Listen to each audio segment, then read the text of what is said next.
Good morning, manzi kwanji konse kumene muli. Lero pa 14 mwezi wa 4 2026 pamene talowa mu mwezi tili mwezi wachiwiri chiyambireni nkhondo imene adayiyambitsa America komanso Israel kuti akapange zopanga ku dziko la Iran. Ngakhale kuti zopangazo mpaka lero pano ndithu sizinathekebe. Tikunena panopa sizinathekebe. Despite kuvunga mabomba, kupha atsogoleri, kupanga zinthu zambiri zoti zosaganizirika, kupha ana 168 pa skulu, ana ang'ono koma pakati lero panopa zolinga zimene amafuna kwenikweni sizinatheke. Komano instead koma chimene chinatsatira chake nchonena kuti anakagwidwanso pa khosiso. Mafuta sokamba sokwera ku America kucha. Kana ko Trump ukhala under pressure kuti ase nkhondo umapangayi umafuna utiki mwichichi. So pano tipatsana ku ma update amene alipo. Choyambirira tipatsana ma update awiri. Update yoyamba ndiyokhuzana ndi Pop big man kwambiri. Amene ndithu amene ndi big man kwambiri. Zimulemekeza kwambiri. Number 2 tikambirana nkhani yokhuzana ndi China ku Strait of Hormuz kumene kwachitika zochitika ndi mudekha kwambiri. So mosataya gagandiwa tenti ambene nkhani yoyambirira yokhuzana ndi ku Strait yokhuzana ndi Pop. Anyway, Trump atayankhula zawo zobwetuka zopanda mutu kuyankhula Pop anawuza kuti no, ine sindimakuopa ine sindimakuopa komanso sindimakuopani. Sindimakuopani yayi. Choyambira chimene. So Trump panamona ngati amamenya personally sapadziko lapasi pano. Koma papa wauzilana kuti aphanga. No. Number 2, Trump kufuna kuonetsa uchitsiru wawo ku dziko lonse lapasi anakatenga picture ya AI imene iwo anadzakhala ngati kuti iwo ndi Yesu Kristu. Right? Yeo kukazifanizira ngati Yesu Kristu ndikumakhala kuchiza munthu odwala. You understand what I mean? I think picture entaija amene amadutsa munthu akufa ija. You understand what I mean? So picture imene, the reality ya picture imene ndi pali munthu uno wake poyambirirapo amene nthawi ya campaign anaza ipanga imeneyo nkuyipanga ngati munthu dzina ngati Bob anaza ipanga picture imene ijayo ngati mbali ya campaign kuti Trump yo akuzayidzutsa America kuchokera kwa ndani America yafa ndi Joe Biden. So picture ija inakhala ngati yafaya ndi uyo Trump anazayipangaso post kachikena ngati kuti yeyo kuzipanga portray kuzifanizira ngati yeye ndi Yesu ndiye akuchiza anthu odwala kapena akudzutsa anthu akufa.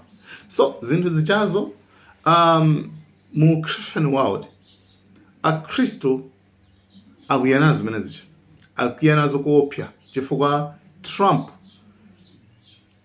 tikudziwa kayo kuti Trump sungafanizire Trump ndi Yesu.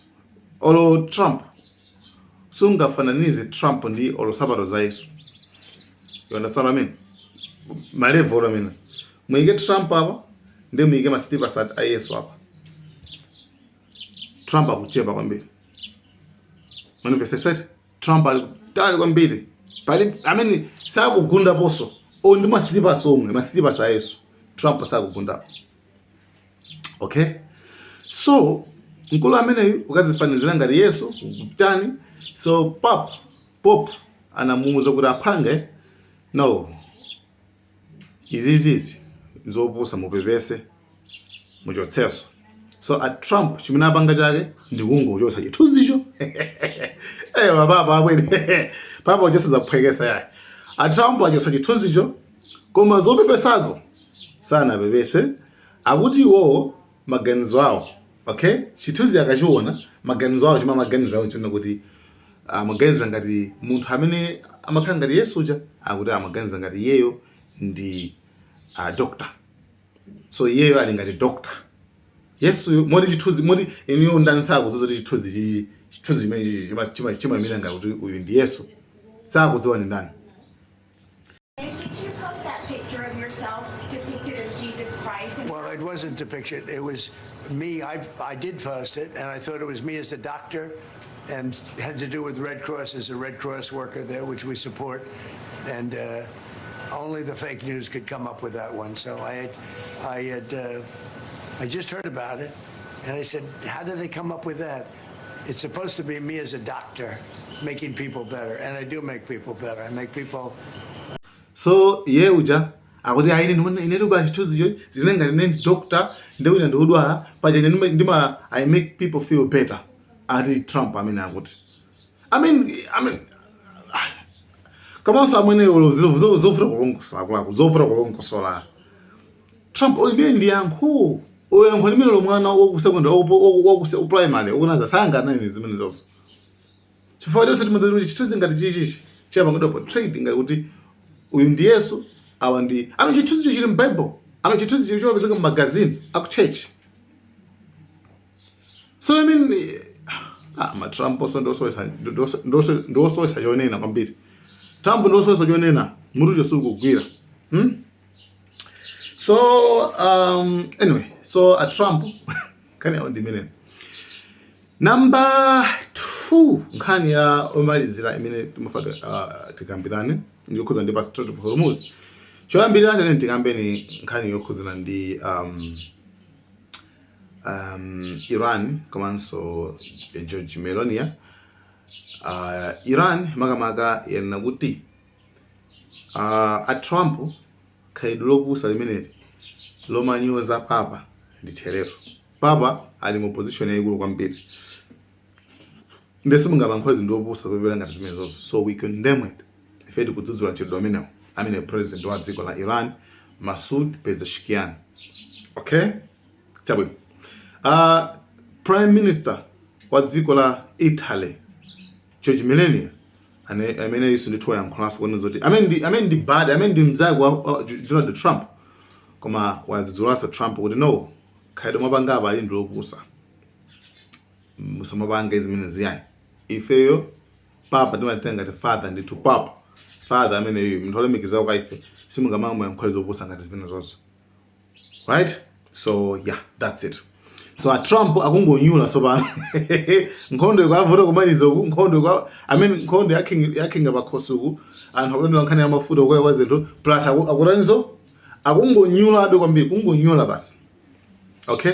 So ni mafati tikabe benepo. So tendro iku issue number 2 imene tili nayo pano latest update. Imene ndi the latest ndiona kuti tinakamba dzulo nkhani yokhudzana ndi ku Strait of Hormuz mnyanja muja. Kuti pano papakidwa mablogo awiri blogo yoyambirira ndi pa Strait of Hormuz ipo blogo number 2 ma Americans ayika kutsogolo kwake kuti ship ineli yonse imene izidutsa kuchokera kukagula mafuta a Iran kuma ports a Iran ndi kuti imene ndithu izimikidwa ndi komanso imenenso kulandidwaso ndi a America. Komano chimene chitika apa tinena kuti China inanena kuti akulu China inauza Trump kuti akulu ife ndi Iran tili ndi agreement amene tinagwirizana kuyambira kale. Please do not interfere. Musalowelere pankhani imene yokai musalowelere. So what happened was chinachitika njani tsopano. So steamer tanker ya China yonyamula mafuta million liters imeneso anaipasa ma sanctions anaipasa zibalo anaibana kuti inu msamaende chanchani njani zakugirani. Steamer imene yoyo ya China inapita kudusa pa Strait of Hormuz ndikupita kuma port a Iran kuja ndikugula mafuta ndikudusa nawo ndikufika kumene kwa America ko ndikudusa so few America wasapangana kale koso mango yangana.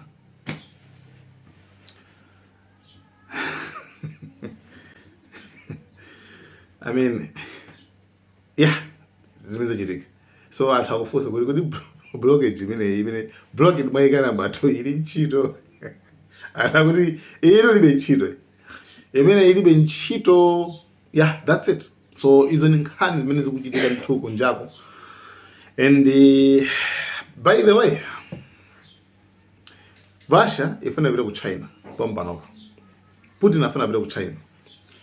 ngokukambirana nkhani ya nkhondo plus Trump akuti afuna apite ku China mwezi wa Mawa akukambirana zina ndi zina Trump ameneyo koma China so pa nkhani ina yokhuzana ndi kuopseza paja Trump anaopseza China kuti musayesere kutumiza chip ya zida ku Iran musayesere kutumiza zida nde Trump anaopseza China kuyankha kwakeso yankhaso machidule yankho lomwe lija kuti apanga ife ndi Iran tindi ma agreement tinasana madilo siyana so zaife zochita zaife ma business athu inuyo musalowelere nde nkhaniyo ndi imeneyoyo.